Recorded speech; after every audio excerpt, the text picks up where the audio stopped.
Hi, I'm Kristen Parks, And I'm Neal Parks, and we're Parks Paranormal. Research and Investigation. You always supposed to give the whole title. I always go for long, lengthy titles, much like my book, Paranormal Chronicles, Tales of Humor, Horror, and the Absolutely Strange.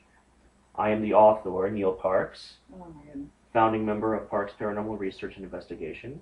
Once again, this is Kristen. My ugly mug is on the back of this book, but that's not what brings Kristen. us here this today. Is Kristen. Yes, I pointed to you. My thumb was in this area. Oh, excuse me. This is not why we are here today. We are here in regards to the offer you have on the website, available for two founding members of a paranormal research team to sort of co-conduct an investigation in your upcoming next season during the fall season. And to win a lot of equipment. A truck, a boatload, in fact, a huge freighter. So anyways, let's get to the questions. Thermal imaging cameras. First of all, you asked to know a little bit about us. We are married. We met in college, have been married for 8 years. We have an adorable 2-year-old son who is the love and joy of our lives. He's asleep. He's right up there with paranormal. What can I say? I teach reading and language arts for Chillicothe City Schools.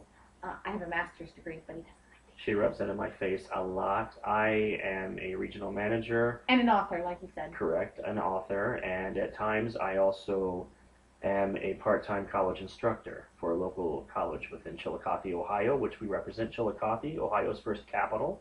So what was the second question?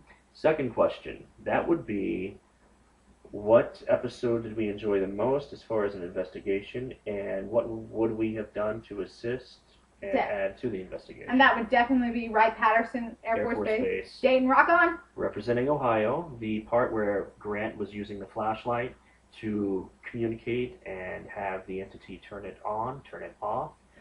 Something that I would have done, I would have taken the batteries first off before putting in the flashlight and doing that experiment, and testing them in a battery tester to determine the full capacity.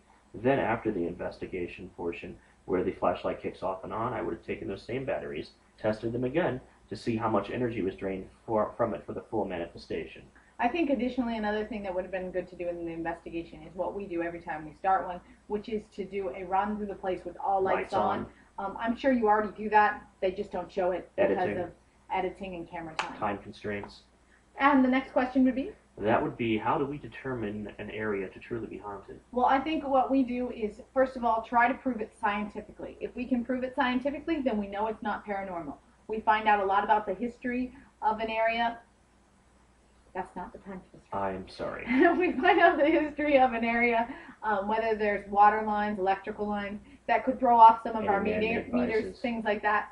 And then we look into what was there before and what kind of ghostly presence could be there. What could be imprinted residually. We use dowsing rods, we use EMF meters, EMF detectors, night vision goggles. I have an awesome camera scope that most mechanics use. It has a long rod on it that can allow you to go through keyholes under doors and through cracks and walls. Digital cameras, SLRs.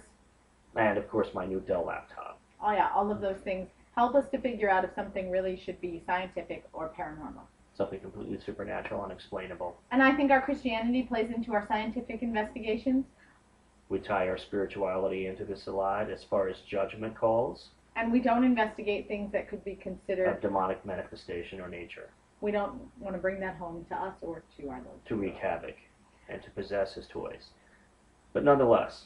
What? Are there any more questions? There would be the one of... Oh! Yes. Have we had any paranormal experiences? Several, in fact. Yeah, we've seen doors open and close. We felt someone brushing our hands before, pulling our hair, poking Instant us. cold drafts, photography, showing anomalous images that cannot be explained. We've gotten things even on film, shutting, opening and closing, things like that. We've even met a dog ghost.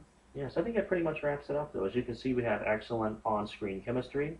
She is my Dana Scully, where I am her Agent Mulder. But hopefully... You're much more attractive. Ah, very good. And you're not as gross as David. No, my nose is much smaller. So you have... you're much more moral. Thank you. You have an excellent afternoon, morning, evening, or whatever time you're watching this. And we hope you call on Parks Paranormal really soon. Correct. And that you did not turn this off the first minute and a half. Thanks. Thank you.